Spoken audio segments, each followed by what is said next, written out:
Gente, nosso segundo episódio na nossa série O Cristão, o Dinheiro, ou O Cristão e a Prosperidade. E o nome da pregação de hoje é O Dinheiro não é demônio.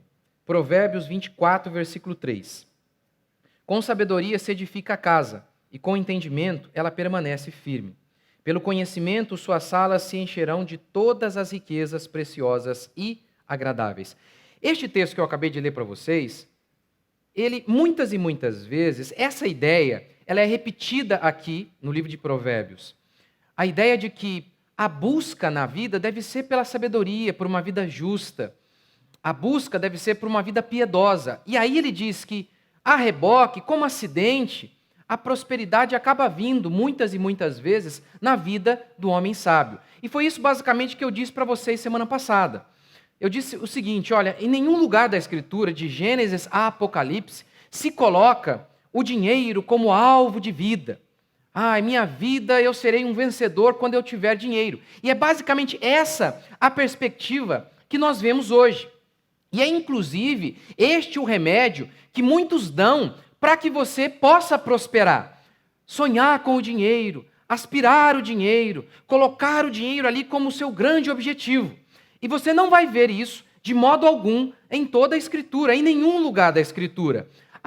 A premissa bíblica então é essa: busque ser sábio, busque ser justo, faça o melhor em seu trabalho e Deus vai abençoar você. É o que a gente vê aqui. A gente vê também em Mateus, quando Jesus disse que nós não devemos ser como os ímpios que vivem apenas preocupados com o que comer, beber e vestir. E aí Jesus diz assim: busque o reino e estas coisas serão acrescentadas. Então, você está vendo? É sempre essa a perspectiva cristã. A busca pela justiça, a busca por aquilo que é correto. E aí então, a reboque, como acidente, Deus acrescenta o que a gente precisa. E Deus abençoa a nossa casa. E é mais sobre isso que eu quero falar. Porque, semana passada eu citei aquele texto, o amor ao dinheiro é a raiz de todos os males. Foi Paulo quem falou isso.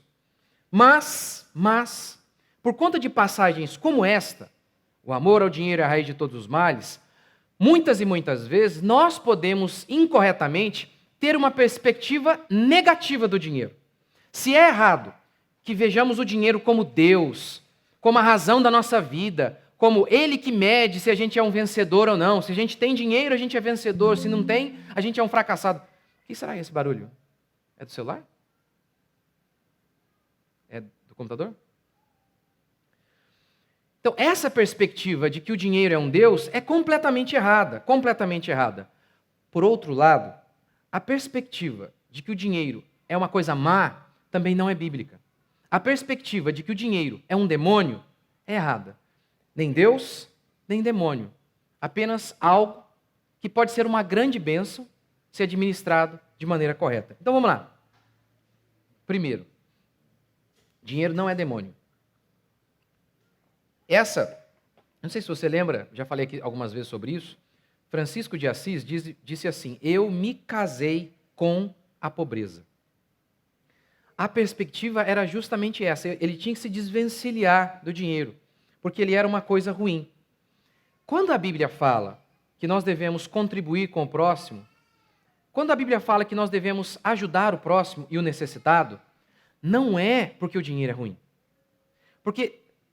E é basicamente essa a posição do Francisco de Assis. Ora, se o dinheiro fosse ruim, como que Deus ia exigir que você compartilhasse isso com outra pessoa? O que é ruim para você é ruim para todo mundo. É ruim para todo mundo, não deveria ser usado por ninguém. Como, por exemplo, você não pega, você é um traficante, agora você não quer ser mais traficante. O que você faz? Você doa? Não, você queima. Não aqui, né? Não aqui. Você queima, porque o que não é bom para você não é para ninguém.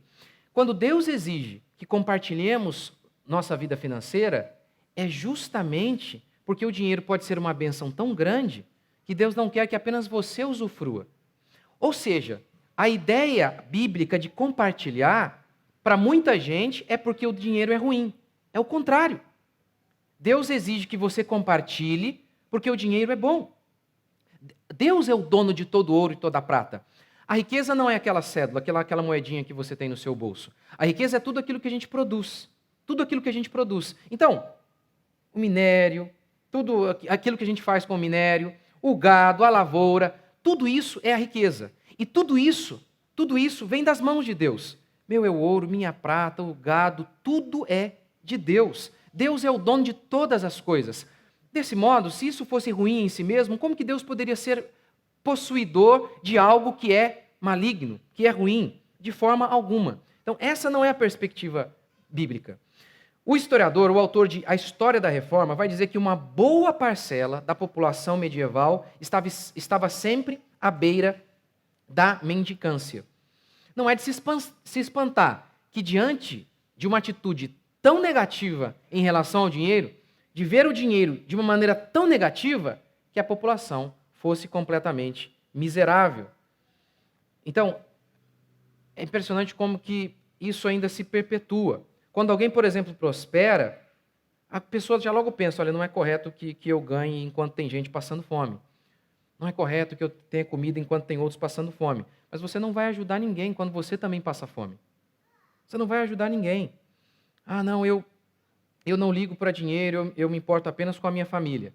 Realmente, não devemos amar o dinheiro, colocar o coração no dinheiro, mas ser sábio sim em relação a ele, pois questões financeiras podem atrapalhar o andamento da família. Você diz, olha, o dinheiro é insignificante, eu só me preocupo com a minha família. Mas muitas vezes é justamente a falta dele que pode atrapalhar a família. Por exemplo, o cara ganha tanto dinheiro que ele fica tanto tempo longe, tanto tempo fora e se distancia da família. Mas às vezes, se ele ganhar tão pouco, que ele precisa trabalhar 15, 16 horas, ele também se distancia da família. Então, está vendo? O dinheiro, ele pode sim solucionar problemas. Ele pode resolver problemas. É verdade. Por amor ao dinheiro, muitas pessoas estão distantes de seus pais. Mas é esse mesmo dinheiro que fez com que essa pessoa pagasse a passagem de avião e fosse até o seu pai. Então, está vendo que o dinheiro não é essencialmente mal. Ele não é negativo nele mesmo, de forma alguma. Então, a passagem bíblica é muito clara. É o amor ao dinheiro. Essa ideia, sabe, que é muito, muito presente, principalmente hoje, em muitos palestrantes que incentivam como ganhar dinheiro. A ideia é: ame o dinheiro, coloque-o como grande alvo, mentalize o segredo da mente milionária, sonhe com o dinheiro e o universo vai trazer o dinheiro até você. Essa mentalidade que não é bíblica. Mas o dinheiro não é um demônio. Segundo, o dinheiro não é negativo. No antigo Israel, lá em Deuteronômio, quando Deus vai falar das bênçãos, uma delas tinha a ver com o dinheiro. Deus prometendo que iria abençoar financeiramente o seu povo. Em vários e vários períodos em que Deus se propõe a amaldiçoar o povo, uma das coisas que Deus faz é cerrar o céu. Não chove mais e o povo começa a passar necessidade. Por exemplo, nos dias de Acabe. Muita gente morreu de fome. Então, essa crise econômica, diz o texto bíblico, tinha a ver com o juízo de Deus sobre aquelas pessoas. Então, isso aqui não é de forma alguma para que a gente estabeleça a doutrina do creia e será rico, da teologia da prosperidade. De forma alguma. Mas é para mostrar que sim, o dinheiro, inúmeras vezes, ele é visto como uma bênção, ele pode ser uma grande bênção. Eclesiastes: sei que nada há melhor para o homem do que regozijar-se e levar vida regalada, e também que é dom de Deus que possa o homem comer, beber e desfrutar o bem de todo o seu trabalho. Olha a perspectiva cristã. Deus está dizendo que é bênção de Deus que o homem possa comer, usufruir do fruto do seu trabalho. Que aquilo que gerou rendimento para ele possa usufruir disso. Eclesiastes diz, isso é bênção de Deus. Todas as vezes que você vê a prosperidade, a pobreza sendo relatada na Bíblia, ela é relatada em primeiro lugar, muitas e muitas vezes, como fruto do juízo de Deus, como eu acabei de falar aqui em relação a Acabe. Segundo, como um recurso divino para quebrantar o seu povo, por exemplo, em Deuteronômio 8:2, que Deus diz, olha, lembra pelo caminho pelo qual eu te guiei no deserto, te deixei passar fome para te provar, para saber o que estava no seu coração. Então, inúmeras e inúmeras vezes, nós vemos que Deus usa a necessidade financeira para nos quebrantar, para nos levar para perto dele. Mas a necessidade financeira não é uma coisa boa em si mesma. Não, é uma coisa ruim, mas que Deus usa para o nosso bem. Então, essa é a perspectiva cristã. Então, Deus não fala, nossa, que coisa legal, Puxa, que coisa legal, a pessoa está passando fome. Nossa, isso é uma coisa muito boa. De forma alguma. Em Deuteronômio, o povo passar fome é utilizado por Deus, essa coisa ruim, que é passar fome, é utilizado por Deus para um bem maior, quebrantar o povo. E é o que acontece conosco também. As inúmeras vezes que passamos apertado, que enfrentamos uma dificuldade, o que a gente faz? Nós não oramos a Deus, nós não buscamos a Deus, nós não nos arrependemos, nós não clamamos a Ele, nós não nos aproximamos mais dEle. Então é uma coisa que não é boa em si mesma, mas que Deus usa para o nosso bem, como diz Romanos. Todas as coisas cooperam para o bem daqueles que amam a Deus. Mas a Bíblia não vai descrever a pobreza como uma coisa boa em si mesma, mas sim como uma coisa que Deus muitas e muitas vezes pode usar para um bem maior. Terceiro, crentes fiéis e pobres. Obviamente, depois de falar tudo isso aqui, é importante falar isso, porque para a gente não correr o risco de cair na teologia da prosperidade, que mede a vida espiritual de alguém pelo bolso, que vai descrever a fé, a intensidade da fé de alguém de acordo com o volume de sua conta bancária.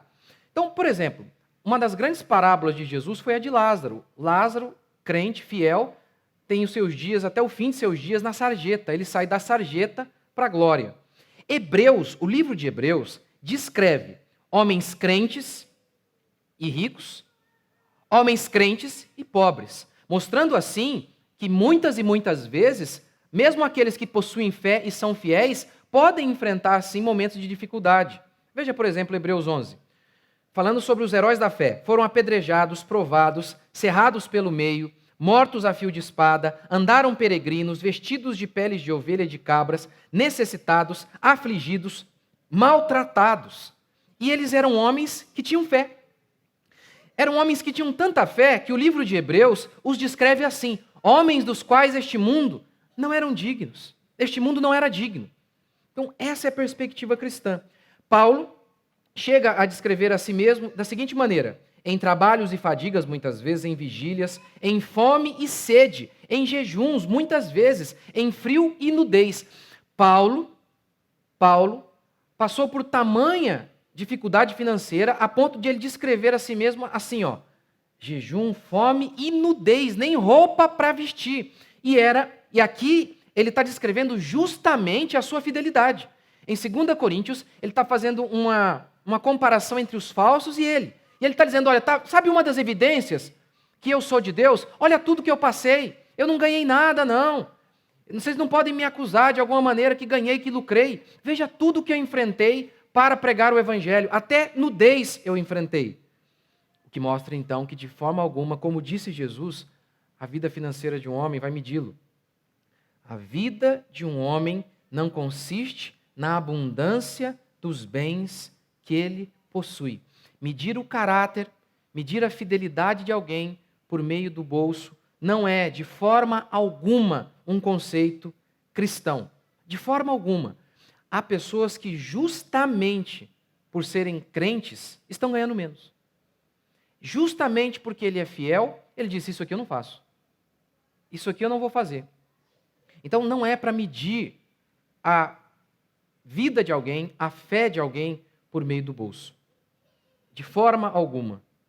E quarto, alegrar-se com ou sem dinheiro. Então, vamos lá. Primeiro, o dinheiro não é um demônio. De forma alguma. O dinheiro não é um demônio. Os mandamentos que nos advertem dos perigos em relação ao amor ao dinheiro não dizem que o dinheiro em si é uma coisa ruim. Eu citei apenas algumas passagens aqui mostrando que Deus, em muitas oportunidades, manifesta a sua bênção no seu povo por meio de recurso financeiro, como a gente vai ver aqui também na vida do apóstolo Paulo. Veja o que ele declara: porque agora, uma vez mais, renovastes a meu favor o vosso cuidado, o qual também já tinhais antes, mas vos faltava oportunidade. Digo isto não por causa da pobreza, porque aprendi a viver contente em toda e qualquer situação. Não, faltou um pedacinho aqui, ó. Não coloquei ali, ó. Alegrei-me sobremaneira no Senhor, porque agora, uma vez mais, renovastes a meu favor o vosso cuidado. Faltou esse textinho aqui, ó. Alegrei-me sobremaneira no Senhor, porque agora, uma vez mais, renovastes o meu favor a vosso cuidado. Olha o que Paulo está dizendo. Eu me alegrei muito com o fato de que vocês enviaram dinheiro para mim. Paulo está feliz. Ele ficou feliz. Ele não disse, eu não ligo para isso. Não, ele ficou feliz com o fato de que esses irmãos enviaram dinheiro para cuidar de Paulo. Mas ele também diz o seguinte, olha, mas, entretanto, eu aprendi a estar contente em toda e qualquer circunstância. Eu tenho experiência de pobreza e também de prosperidade. Em ambas, eu fui feliz. Mostrando assim que de fato a felicidade está em Cristo. Mostrando assim que de fato a felicidade está com o contentamento. E isso é verdade. Isso é verdade. Quando você não é contente com o que você tem, você não vai ser contente se você tiver mais. Isso aí, Paulo está dizendo, mas é experiência. Se você não consegue ser alegre hoje com o que você tem, amanhã você também não será. Amanhã você também não será. O princípio de uma vida plena mesmo começa no coração. É aquele coração que reconhece a graça de Deus, que sabe que não é digno de coisa alguma, que eu não tenho tudo o que eu quero, mas eu possuo mais do que eu mereço. Esta é a perspectiva cristã. Essa é a perspectiva cristã de um coração grato, um coração grato. Agora, essa atitude correta em relação ao dinheiro nos leva então, primeiro, a não fazer do dinheiro um Deus. Por quê? Porque Paulo disse o seguinte: aqueles que amam o dinheiro se desviaram da fé e caíram em concupiscência que afoga o homem na ruína. Então, nós não somos como os ímpios que colocam o dinheiro como objetivo de vida. O dinheiro, se eu não tiver dinheiro, eu não venci na vida. Não é assim? Eu sei porque meu pai saiu lá do Rio Grande do Sul e todo mundo saiu de lá. Eu saí de lá para vencer na vida. E qual é a ideia de vencer na vida? A ideia de vencer na vida é ficar rico. Ficou rico, venceu na vida. E lembra que eu falei para vocês semana passada, daquela parábola em que Jesus fala sobre o homem rico? Que ele diz assim, tenho muito dinheiro, vou guardar tudo em celeiros e vou desfrutar disso aí por longos anos. Aí nessa hora Deus diz assim, louco. Ou seja, ele é rico e ele é tolo, diz o texto bíblico. Ele é rico e ele é completamente embrutecido, mesmo sendo rico. Então, fazer do dinheiro um Deus, colocar o dinheiro como alvo. Se eu tiver dinheiro, aí então serei vencedor. Paulo diz, essa não é a atitude cristã. Por outro lado, fazer do dinheiro um demônio também não é uma atitude correta. Porque olha o que acontece muitas vezes quando você tem essa perspectiva. Aí você pode não ser tão dedicado no seu trabalho. Eu ganho pouco porque eu não amo dinheiro. Olha, nada contra ganharmos pouco, sendo bons naquilo que fazemos, fazendo o melhor naquilo que trabalhamos. Mas é ruim se ganhamos pouco porque somos preguiçosos. E Provérbios nos adverte sobre isso. Olha, um pouco para dormir, um pouco para descansar, assim sobrevirá a tua pobreza. Então, Provérbios nos adverte sobre isso. Ele fala, olha, não, se você não tiver muito dinheiro, que não seja por isso. Que seja porque você optou por um trabalho que é menos remunerado, mas porque você acreditava, aqui é a minha vocação, aqui é o que eu acredito, eu nasci para isso. Se você ganha menos, porque você é uma pessoa controlada. Não é porque você é descontrolado, você gasta com o que não pode, compra o que não quer para impressionar a gente que te odeia. Ele fala, não, isso não. Essa não é a perspectiva cristã, eu vou falar disso nas próximas pregações. Mas essa perspectiva, o dinheiro é um demônio, pode muitas vezes dar uma justificativa para a nossa falta de sabedoria, para a nossa falta de empenho em nosso trabalho, de dedicação. Como eu citei para vocês, os puritanos eram muito prósperos, não porque eles queriam com todo serem ricos, porque eles queriam servir a Deus e eles entendiam que o trabalho deles era uma maneira de servir a Deus. Eles entendiam isso. E, obviamente, justamente por se dedicarem, por verem no seu trabalho o seu templo e fazerem aquilo ali para Deus, é que eles se tornavam muito bons e prosperavam muito. Mas se a gente vê o tempo inteiro dinheiro, não, dinheiro é uma coisa demoníaca. Você também faz o seguinte, você não educa os seus filhos, não educa os seus filhos a poupar, como Provérbios adverte, vou falar sobre isso na próxima pregação. Provérbios fala sobre a formiga, fala que ela ajunta no verão. Você não educa os seus filhos a administrar o dinheiro, não ensina os seus filhos a importância de ter uma renda. Não ensina os seus filhos como antigamente os antigos faziam. Os antigos já pegavam o molequinho com 12, 13 anos, já incutindo nele a ideia de que ele precisava aprender a ganhar dinheiro para sustentar a sua família. Isso já era incutido desde jovem. E muitos já aprendiam um ofício logo ali, o que já trazia responsabilidade e que já ia construindo um homem. Já ia construindo e moldando um homem.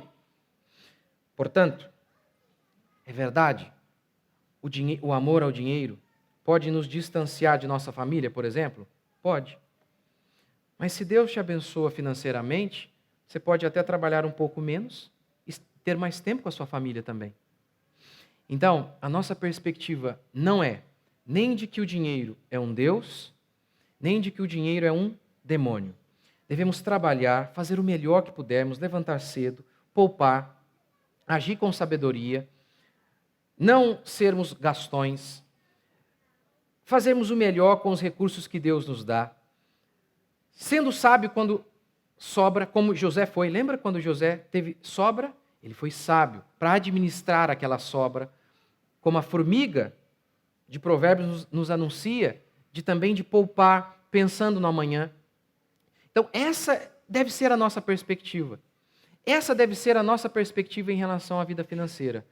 O dinheiro não é um Deus, mas ele também não é um demônio.